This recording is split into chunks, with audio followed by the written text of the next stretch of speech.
Tá aqui um carro, uma EcoSport, parada há 2 meses à espera de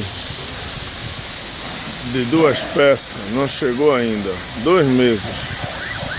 Aqui, certo? Chuva, sol e sereno, não tem coberta nenhuma. Veja só o abrigo que a América Ford dá o carro ao cliente. 2